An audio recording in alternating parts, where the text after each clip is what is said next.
Today we're going to learn everything you need to know about how to lose body fat in a healthy way. We are going to dispel some myths like body fat spot reduction, dissect the science behind fat loss, how fat is stored, how fat is burned, why the hell we have fat in the first place, and see how we can optimize our sleep, our testosterone production, our human growth hormone production, our training, nutrition, and everything in between to finally reach the goal of sustainable fat loss. I'm your host, Mr. Potato, and let me get a little buff here.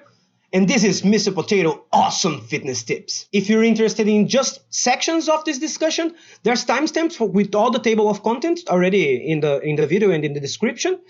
And forgive me for the bad editing, the bad lighting and everything, because it's just my second video on YouTube. With time, I'm going to improve on that, all right? Let's get to this discussion. We are going to be exploring what I call the 3 pillars of fat loss. We are going to explore what are these 3 pillars, but first I need to bust some myths. There's a lot of misinformation going on about fat loss in particular, and I feel that it's my obligation to hit them with a shotgun blast right to the fucking face. So, myth number 1, body fat spot reduction. It's impossible. It's absolutely impossible. And I see this every single day. Every single time that I go to the gym, I see people doing sit-ups and ab work, trying to eliminate their belly, doing side bends, trying to eliminate their love handles. Look, it doesn't work that way. When you do bench presses, it doesn't eliminate the fat on your armpits. When you do fucking pull-ups, it doesn't eliminate the fat on your back. It's not how this shit works. Fat is not part of the musculoskeletal system. It is not a muscle quality. It's not strength, speed, flexibility. It's not coordination. It's not part of the muscle. Fat is around the muscle. It's there. It has properties that change the way muscles work, but it isn't contracting or doing anything. Fat instead, it's part of the metabolism. It's part of the energy systems of the human body. And since it's part of the energy system of the human body, you need to target the energy system, not the movement system, the energy system. In fitness, there's a key concept that you always need to remember and really, really dig that into your brain because it's really important. Specificity is king. You need to do stuff with a goal in mind. And you need to understand the physiology behind the stuff that you are doing so you can direct your training towards your goals. So whenever you see a motherfucker doing some Cirque du Soleil shit, saying that you need to do planches and planks and sit-ups and leg raises and that will make you lose belly fat, that's bullshit. Ignore that motherfucker. He doesn't understand a single thing about physiology. He's talking out of his ass and trying to steal your money. It's a scam. Don't fall for that. Instead, let's explore the science behind fat loss. How fat is stored, how fat is burned, and why the fuck do we have fat in the first place? The thing is, food was a luxury throughout the entirety of human evolution. It was just 100 years ago that the German scientist Fritz Haber developed synthetic fertilizer that allow for mass-scale agriculture. Before that, we lived in scarcity, in an environment where a calorie is precious and cannot be wasted. But Mother Nature is really smart and equipped us with the ability to store the energy from the food that we eat, the energy that fuels our body, within itself in the form of fat. So whenever we were able to find food and our energy requirements were met, storing the extra energy as fat was key to the survival of the organism. And that's why we store fat in the first place. And how we store fat mechanistically, it's pretty simple. Whenever you have more energy coming in your body than you are spending with all the biological functions of your body and the movement and the stuff that you do during the day, you are in a caloric surplus. A caloric surplus only means that you are ingesting more energy than your body requires right now. And that's an important distinction. Sometimes people say it's the amount of energy that you need to survive, but it's not what you need to survive. The metabolism is very plastic. This means it changes according to stimulus very easily and very rapidly. It can be used to optimize other biological functions that aren't necessarily optimal for survival. Muscle is the greatest example of that. Carrying a lot of muscle, even for a guy like me, that is natural and that is tiny. I weigh 170 pounds. But right now, my body requires way more energy than it required before I build all that muscle, which is not that much, but it's sufficient to raise my metabolic rate to a metabolic rate that isn't exactly optimal for survival. It's optimal for the state that my body is in right now. And in the context of using the extra resources that put you in a caloric surplus to build fat, it happens through a process called adipogenesis. Adipogenesis is when your body builds a fat cell, a brand new fat cell. That brand new fat cell, it's empty, but it has the ability to, over time, if you stay at a caloric surplus, to accumulate lipids and triglycerides within it, enlarging the fat cell and get us chubby as fuck. No, it makes that energy that is stored within the fat cell available for when you are not in a caloric surplus. Quite the contrary, when you are in a caloric deficit. Now let's talk the other end of the spectrum. Let's talk about the caloric deficit. But before we tread forward, before we start talking about how the body burns fat mechanistically, we need to touch on the metabolism. You need to understand what the metabolism is. The metabolism is every single process within your body that uses the food and drinks that you eat to produce energy or materials inside the body. Everything your body is doing requires energy, and that energy is provided to you by food. Managing that energy, deciding where the resources are going to be used, is a task of your metabolism, not just as it relates to fat, but everything inside your body. So when you think, okay, now I'm going to implement a caloric deficit, I'm going to reduce my calories so I can lose some fat. You need to understand that the entire system is being affected by your decision, not just fat. Everything is being affected. So when you see some motherfucker online saying, my metabolism was 2000 and now is 1800, what caused that drop? Is that drop healthy? Is that what you want?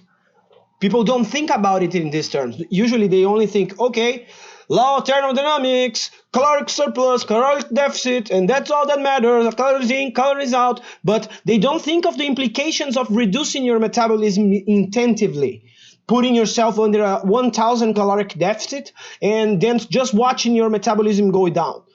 How many gene expressions and other functions of your body are being turned off and completely disrupted by your attempts at doing this just by strictly reducing your caloric intake? Now, don't hear what I'm not saying. Studies show that caloric restriction is actually very healthy and can expand your lifespan significantly.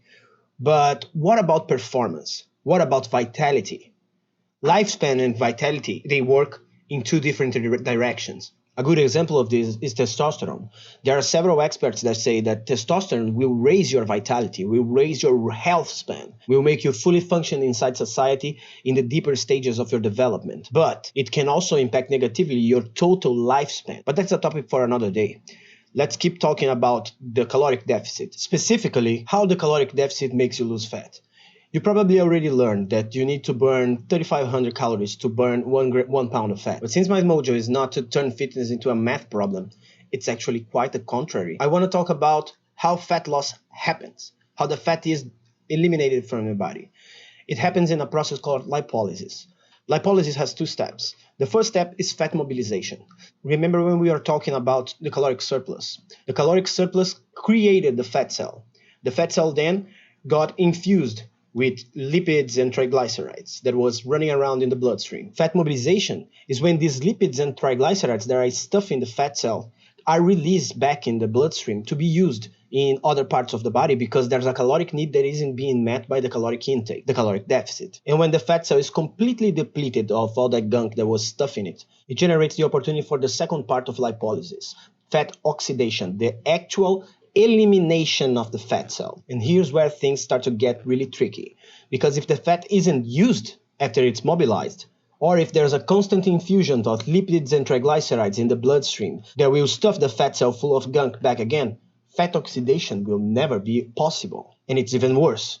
If you don't spend the fat that was mobilized, it goes right back to where it was. So keep this in mind because we are going to touch on this subject later in the video. Okay, I think this is enough for the basic physiology of fat loss. I hope you are not bored to death. But now let's talk about the three pillars of fat loss. The three most important things that you need to address in your behavior, in your lifestyle, to successfully eliminate all the fat that you want. Everything that we already covered in this video points to the direction that we need to spend energy to optimize our fat loss. But the pillar of fat loss, the primary pillar of fat loss, is sleep. It's counterintuitive, don't you think? We usually think of sleep as a state where we are doing nothing, but nothing could be further from the truth. In sleep, our body is doing a ton of shit. And the most important thing that it is doing for fat loss is releasing human growth hormone, aka HGH. HGH is responsible for a big chunk of your metabolism. Having optimal levels of HGH being produced endogenously in your body, endogenously meaning naturally occurring in your body, can increase the net number of calories that your body consumes in a day significantly. It does so by stimulating the production of a peptide called IGF-1. IGF-1 is just gnarly. IGF-1 does so much stuff in your body.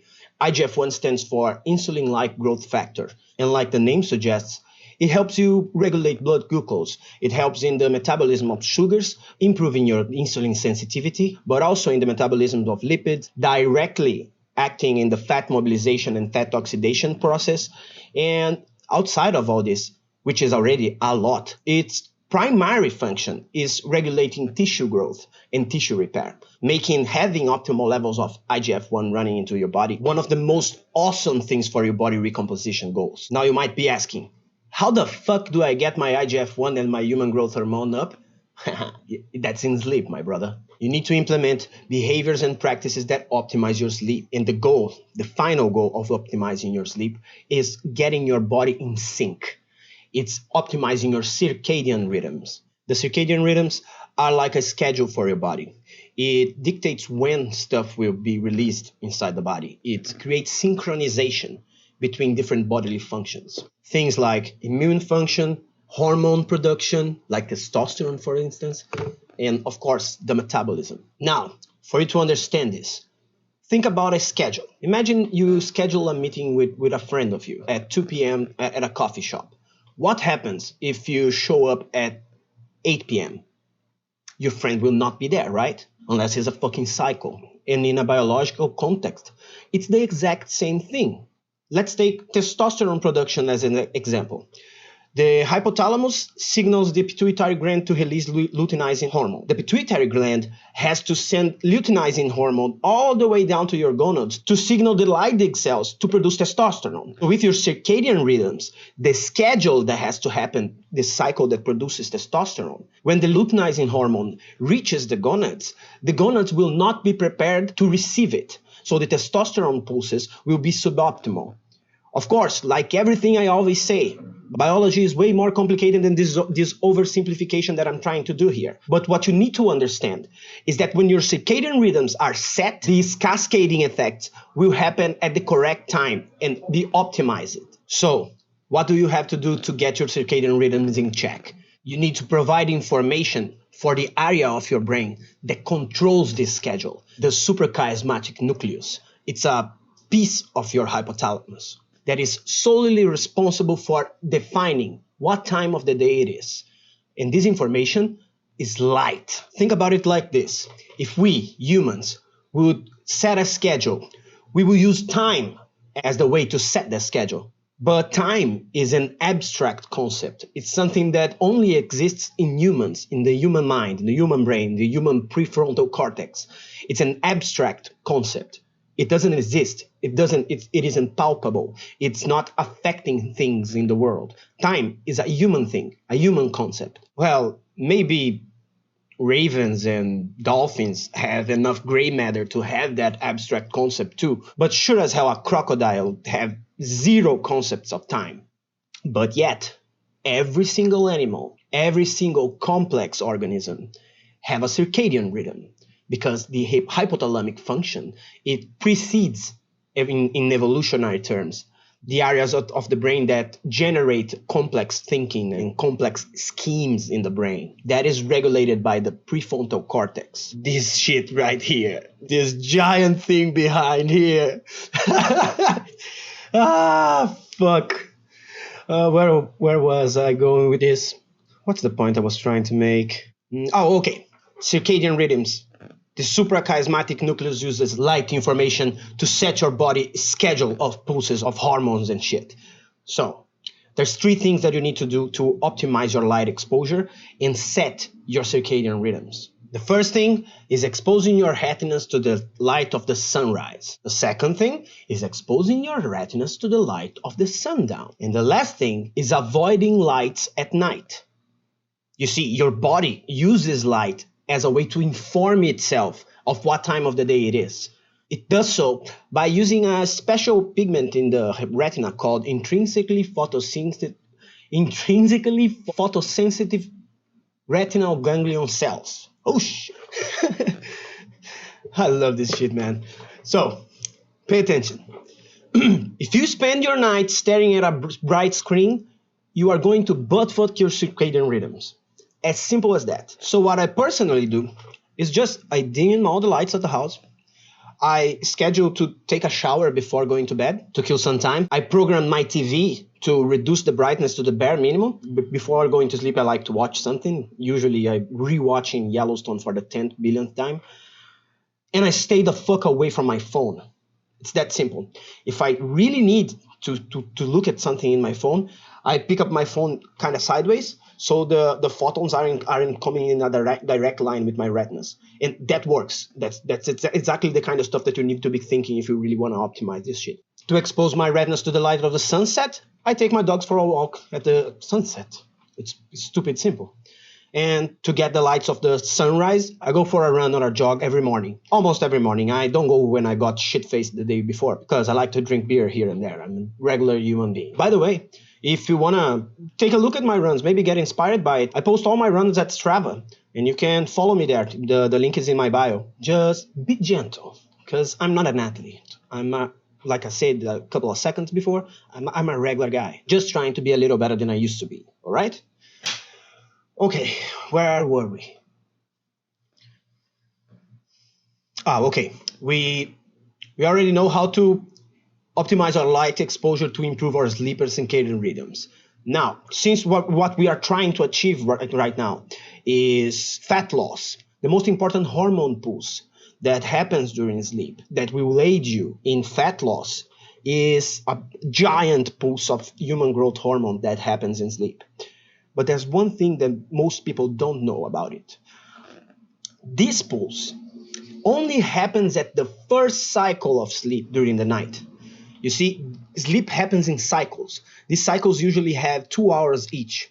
The big surge of HGH happens at the first cycle, and it's even worse. It happens at the first cycle if the first cycle happens at the exact same time as it was scheduled by your circadian rhythms. In case you didn't understand what I said, if you sleep every night at 10 p.m., the days that you go to sleep at midnight, at 2 in the morning, you don't get it. You just miss on that HGH release. So consistency in sleep is everything.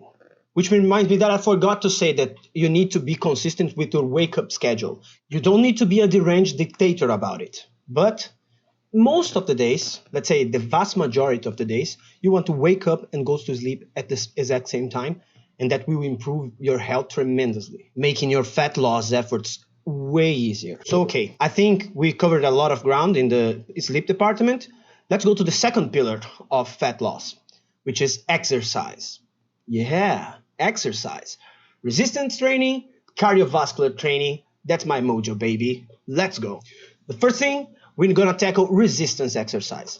Resistance exercise is the most important form of exercise for fat loss. Not because at the moment of the exercise you are burning a ton of calories or anything like that. It's because you are raising your basic metabolic rate. Like I said before in the video, because I build a lot of muscle, now my metabolic rate is way higher than it used to be. When I started dieting for the first time, to get in a caloric deficit, I was eating like 1,500 calories. And that's really, really, really some girly shit. You need to be eating way more than that. And by the way, if you are in the same situation and you need to push your caloric deficit way down to be able to shed fat or shed body weight, it's probably because you need to take a bigger emphasis in the first pillar. You really need to make your body be functioning properly. You need the hormone pulses to be happening at the correct time. But let me focus on resistance training, or else I will never shut up about sleep and hormones. Okay, you need to be doing heavy-ass compound lifts. You need to be going heavy. It's important. It's not exactly because you are going to be building muscle, which you are going to if you are doing heavy ass compound exercises. But it's more about the hormetic effect that putting a heavy barbell on your back and squatting can give to your central nervous system. When that all that weight, all that stress is put in your body starts releasing all kinds of awesome stuff that helps support your fat loss, like hormones, peptides, all that shit, neurotransmitters. It makes you way healthier. And it's funny because if you took a blood test from someone right in the middle of a heavy squat, you would imagine that the person is fucking dying. But that's exactly what you are shooting for. Hormesis, the thing that generates the hormetic effect, is all about introducing stressors to the body. It's like taking a little bit of poison and slowly building your capacity to resist that poison. That's what we are trying to achieve when we are doing strength training. As for how fucking strong you need to be, it's nothing crazy. It's nothing crazy, really. You don't need to be going to powerlifting standards and internet standards. Something like benching your body weight, squatting a little bit over your body weight, let's say 1.5, and deadlifting the same amount, or just going there and executing the heaviest lift that you can execute safely. It's just about that. It's about beating yourself, not about beating some imaginary standard and arbitrary number that for whatever reason you decided that is what you are trying to shoot for. So just to recap a little bit, just to make sure that I can get the message across. We are focusing on health, not on spending calories and counting calories. If you manage to build a healthy body, your aesthetics, your fat loss will follow along. Now, the strength-oriented training isn't all that you need to do in the weight room. Some hypertrophy work, directly doing hypertrophy work, will aid your fat loss tremendously, because this time it'll directly affect your fat loss, at least your long-term fat loss, because building more muscle will consume more calories. That's why in the beginning of this answer, I was talking about that it isn't optimal for survival to have a lot of muscle, because the investment required to build muscle is fucking too high, man. Imagine that you needed to eat like 200 grams of protein every single day in ancient times, where you were lucky if you hunted one animal a month.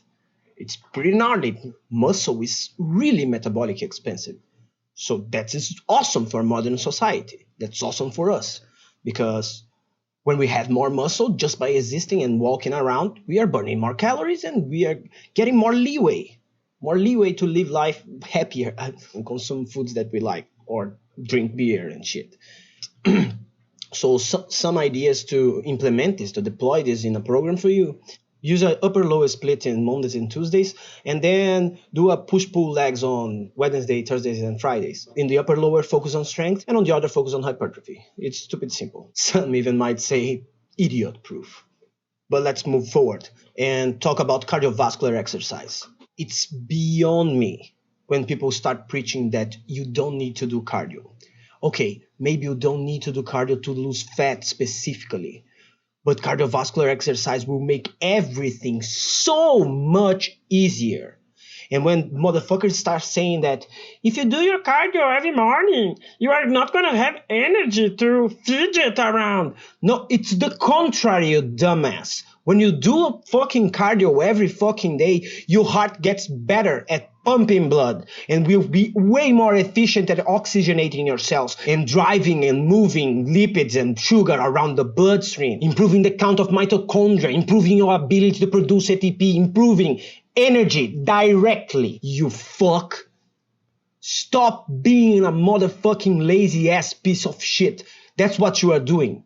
You are giving out bad advice that is going to damage other people's health. Because if you do cardiovascular exercise regularly, 130 minutes to 150 minutes a week, the odds of extending your longevity for, on average, 10 fucking years. So I don't give a single flying fuck about the fact that you can reach your fat loss goals strictly by starving yourself for months on end. I want to be healthy and lean.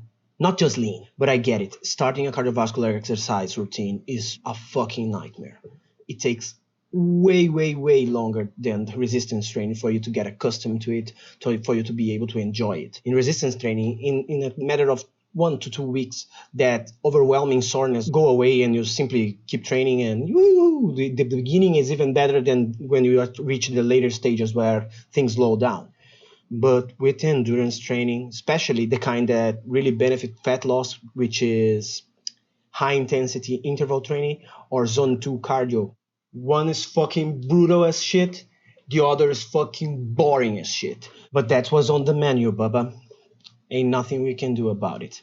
Cardiovascular exercise, I can't even begin to list all the health benefits and the amazing properties that will absolutely obliterate your fat. You need to be doing it for your health and for your aesthetics. So once again, let's go to the last pillar. And thank you for watching all the way up to here. I know the cuts and the lights and everything is a bit messed up, but this is only my second video on YouTube, and I'm going to improve in the future. So the third pillar of fat loss is nutrition. It's obviously nutrition. You need to be taking care of your fucking diet. The problem is, nutrition is my least favorite topic in the world, so I won't go all the way into the nitty-gritty and the scientific stuff. I will just give you practical advice, because through evolution, through millennia, we gather around as humans to eat. And when we eat, we usually celebrate our deities. We thanking our gods for providing us the opportunity to nourish our body. And that shit, in my books, built a circuit in the brain that links spirituality with whatever the fuck we decided is the thing that we eat. And that's how you get fanatic vegans, fanatic carnivores, fanatic whatever fucking diet they choose. But the reality is, any diet can be fucking healthy. You just need to understand the basic principles. So here are a couple of advices. First advice: food quality matters. Yes, you can lose fat eating bags of Doritos, cause calories in, calories out. Cookbook. But your fucking health will be obliterated by it. So focus on eating healthy, unprocessed foods. Do your own fucking meals. Do it yourself. Make it at home. Make it a party. Second advice: adherence is everything. If you start the best diet in the world and you don't continue to diet, you are going to stay fat forever. So don't revolutionize stuff. Start with simple substitution. For instance, if you just switch from regular soda to diet soda to whatever beverage that has 0 calorie, to be honest, you are already introducing a caloric deficit, probably 200 to even more calories a day. And that is just so simple to do. It will provide you constant fat loss for a good chunk of time. You can probably be losing anywhere from 1 to 3 pounds every week just by doing that. I guess that's 2 tips. So let's go to a fourth and final tip. Take your time. Take your time. If you really want to improve your body composition, this shit takes a lot of time, especially if you're not using drugs, you're doing it the natural way, the powerful way. And it's going to require a lot of time. It's going to require 3 years, 4 years, 5 years, 6 years. But always remember that it takes 20% of the effort you took to get to the physique that you want to maintain, to stay there. So don't be on a rush to look a certain way. Your body will mature, you are going to lose fat, you are going to build muscle, as long as you stay on the fucking iron path, as long as you take all the advice that I said here and apply it. Do your fucking cardio, do the resistance training, to pay attention to your sleep. You probably is not going to reach some arbitrary fictional picture of yourself that you might have had in your mind right now, but you'll be in the best shape of your life. And that's what we are shooting for. So to close this off, I will finish with a quote from Aristotle, okay? Let me grab it here so I can read it. We are what we repeatedly do. Excellence, then, is not an act, but a habit. Thank you for watching. Peace. Oh, no. Stay on the iron path, my brothers.